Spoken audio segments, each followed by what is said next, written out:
It was amazing because from the moment that you told me there was a link to me downloading it, installing it, and then putting the settings there was about 2 minutes tops, and I bet I could break that down to 1 minute or less. And that is worth its weight in gold right there. Because in my line of work, I can explain what I do in my use case. I'm a producer and an editor, and many times I have to deal with a client that's not really um, good at fiddling with settings and complicated applications. But the way you have your program designed for the Mac, it's so simple, and you don't really have to know all these little fiddly adjustments and things. It's a pull down menu. Select that. It's a pull down menu. Select that.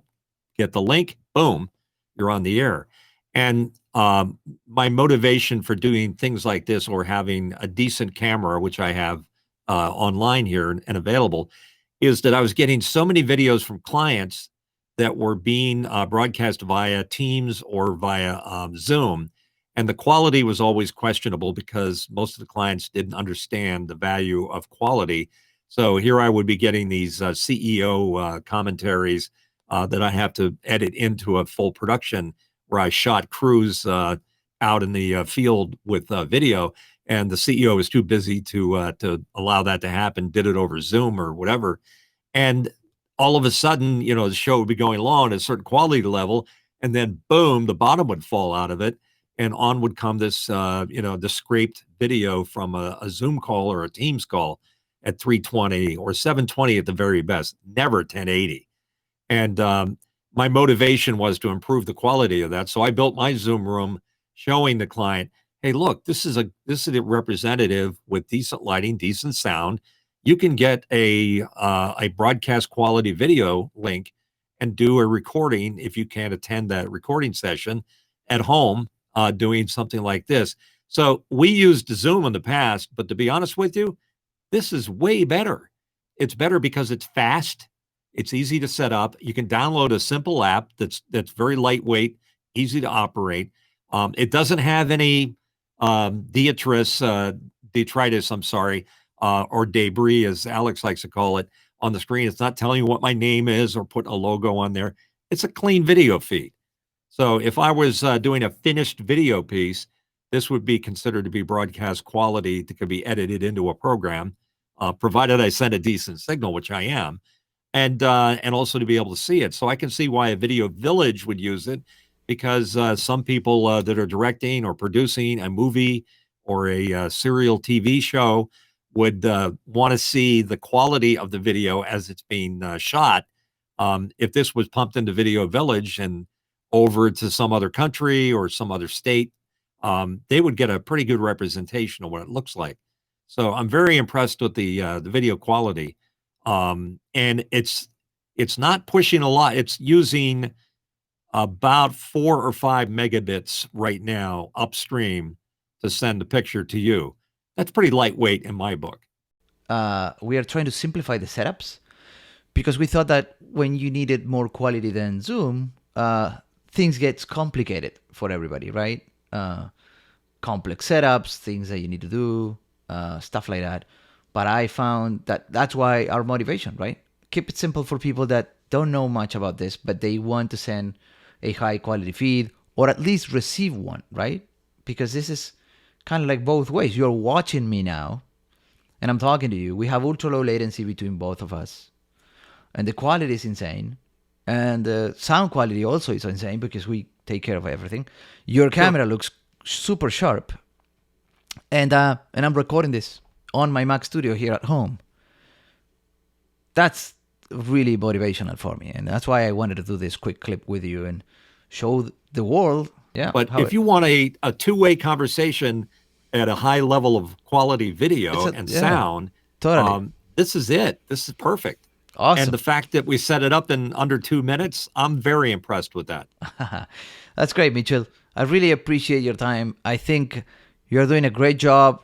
One of the things that I heard when I started watching Office Hours in Zoom, which is basically the way that I met you through Alex Lindsay and all the crew members there, is this, well, you have a great voice. So, thanks. I'm a radio guy. You're a radio guy, right? Can you tell me a little bit more about that? career? How do you start it back then? Well, back in the dim recesses of history, when there was AM radio, which you might remember, I was one of those top 40 disc jockeys that was on the radio, and I sort of came up the ranks and worked at a couple of radio stations around the U.S. And the biggest station I worked at was in Philadelphia, WFIL, and I was a nighttime air personality. I was in my early 20s, and I had pretty much achieved everything I wanted to as far as being a radio person is. The problem with radio is that there's not a lot of equity in it, which means that it's a business that's directly tied to the local ratings that are done. And if your ratings aren't great, then it's time to move on to another radio station. I just decided that I had gone as far as I could in the business and couldn't go anywhere else. So I thought I would leverage my ability to communicate as a entertainer on the radio into doing voiceover work and production. So I started a recording studio that specifically did corporate videos and programs like that, and cultivated the voice, which I'm stuck with. And that sort of led from one thing to another. Eventually ended up in video production. Back in the early days when we have to use tape and linear editing systems and CMX editors, all the way through digital editing, all the way into what we have today. So I've had the lucky opportunity to view all of this through the entire arc of where it was and where it is now, and maybe where it's going to be tomorrow. And this whole thing of AV and doing things from a virtual standpoint or a digital first is all new to me. But I think that anybody at any age, at any point in their career, would benefit from understanding this technology and how much it makes your life a lot easier. Because now, instead of what it used to take millions of dollars of equipment, thousands of square feet of space, and hundreds of people to put a video together, even just a talking head like this right here. Now you can be done on a laptop in your garage if you want to, or in a well-treated room in your home. So the significance of this technology, what you have to offer in studio, with I messed up the name. No. Sorry. It's StreamVoodoo. That's StreamVoodoo. fine. StreamVoodoo. What you have available with StreamVoodoo is a quantum leap beyond what it used to be. And I embrace the technology. I think it's great, even at my accelerated age of 68 years. So Right. I went from radio to video to AV, I guess is the best way. You could say AM, FM, and now video, AV. Right? Yeah, it's crazy to think about that, and even if we think about before the pandemic, I was doing live streaming and some productions in New York, small things, right, here and there, but we were knowing about live streaming back then, and we had no idea how to properly set things up. But until we really got into some of these events where we put some lights and some cameras on, so we knew already what was going on there, and our small footprint was always like a key thing, right? I have everything in one suitcase, and I went to the city and have this event, and I just put the cameras and the lights and the microphones, and I was running like that. And then the pandemic hit, and we couldn't do that anymore. And I'm like, all right. So people ask me, hey, the quality was great and everything. Can we keep doing this online? And that's what ended up being this. Which is, and it's interesting what the pandemic caused. Obviously, it caused a lot of hardship for people. But on the other hand, it proved that this can work because it forced us to operate from our homes. And people got used to the idea of sitting in their home or in their office in front of a camera. But the difference is that it sort of forced the technology to accommodate this kind of a need. What was your inspiration for building StreamVoodoo? Yeah, I was inspired by watching TV on the pandemic or seeing these news media journalists interviewing people from their houses and looking really, really bad, right? Like seeing them coming in or when I saw some Instagram streamings from DJs and I saw the poor lack of quality, that I'm like, hey, is this the only way, right? And I remember that I was there because I also used Zoom for some of these events back then. But the issue with that is like by then I didn't have any ways to fix the frame from Zoom. I think you can do it now if you pin somebody to an external monitor, right? Only had the Zoom account, and I invited people there, and that was fine. So when I couldn't get that fixed frame, if you know what I mean, which is what you're giving me now, I was motivated to think about, hey, we should be able to do this, and not using the encoders and decoders and all that other hardware stuff, which make things really expensive. I thought that we can do the the same thing just by using our Mac or PC. That was my motivation. I started in the software business and the creation of applications back in 2006 or 7, so way earlier. You were way ahead of the curve, sure. Yeah, we were making other type of apps for iPhone and iPad back then, 2011, 2012. And it was a great experience back then. So when I moved, I'm from Argentina originally, so I moved to the US in 2016.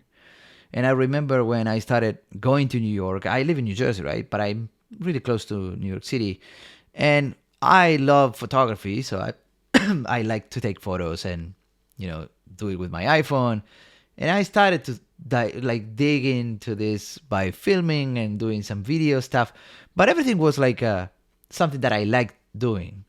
And I remember some people, when they saw the work that I was doing back then, they were like, yeah, Marcelo is the guy that will replace a whole crew of people while shooting a video, because look what he's capable of doing.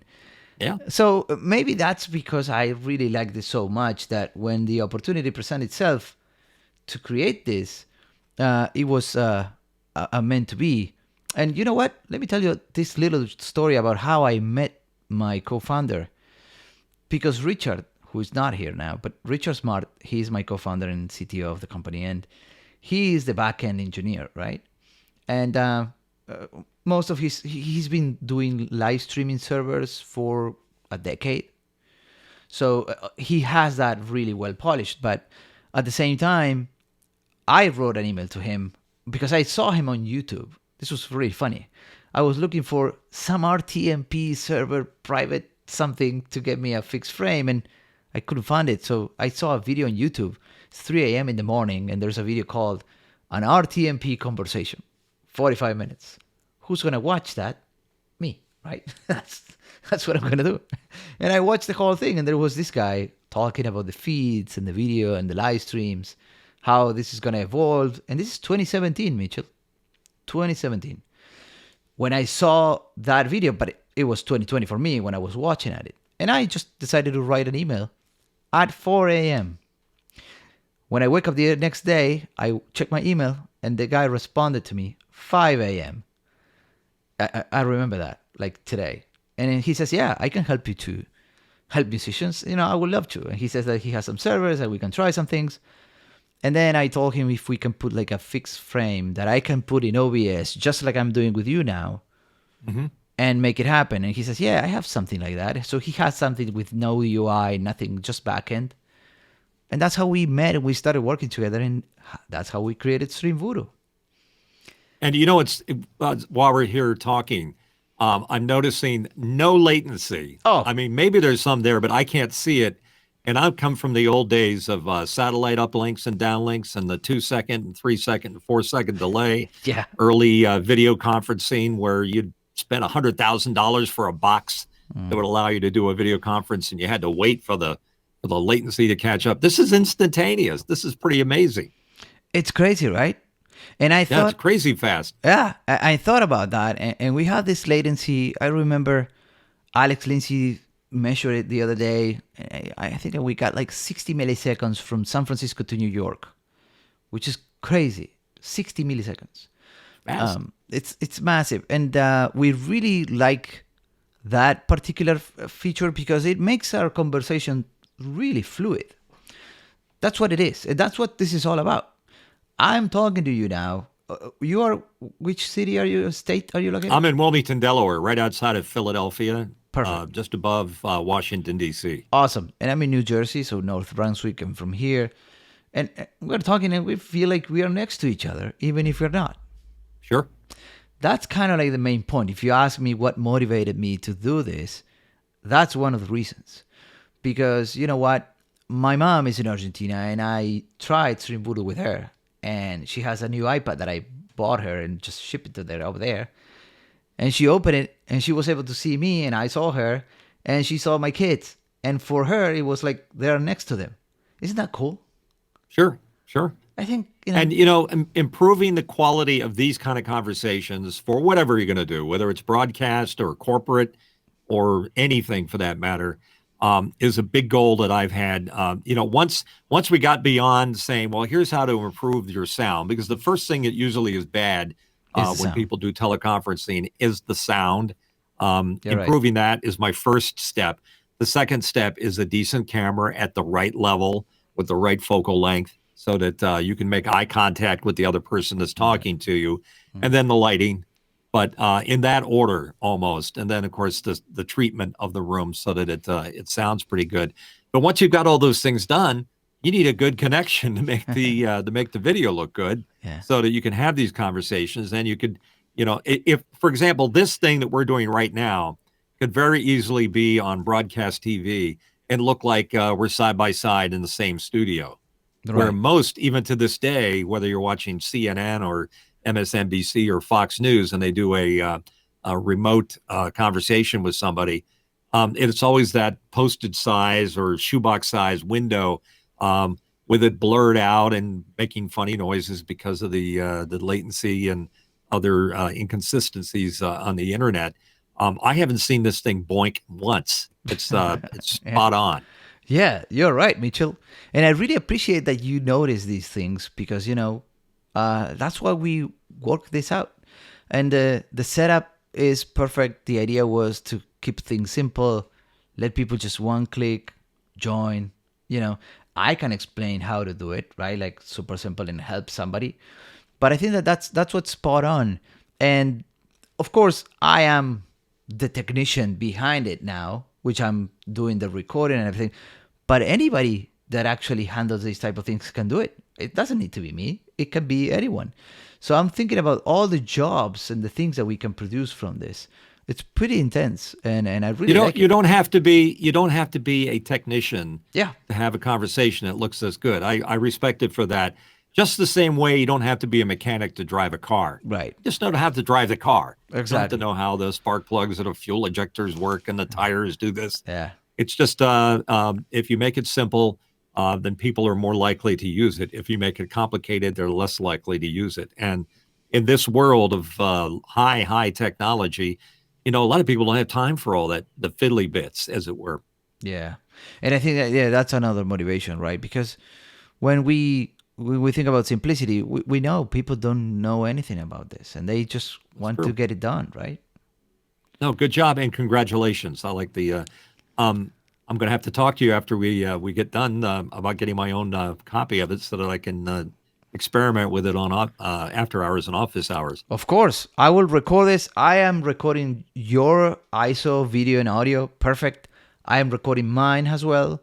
And I will give you both. So you can have both tracks. If you want, I can put even a split screen with both of us talking. It's up to us, right? That'd be great. But I also want to try your programs. Of course. See what it's like. Yeah. Practice. What I will do is just give you an account, free to use. Just go, use it, and create these studios in the cloud.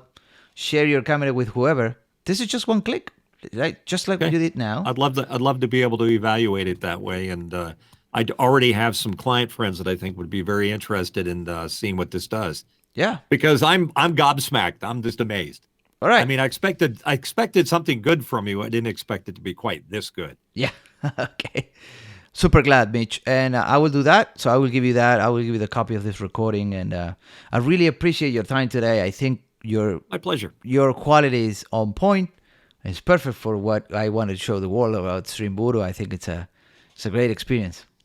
I appreciate it, Marcelo. And as I said, I'm inspired by what we do at office hours. We try to set the bar for quality very high, and this is something that I'm sure Alex is aware of and contemplating its various uses, as am I. So, of course, thanks a lot. Hey, you're more than welcome, Mitch.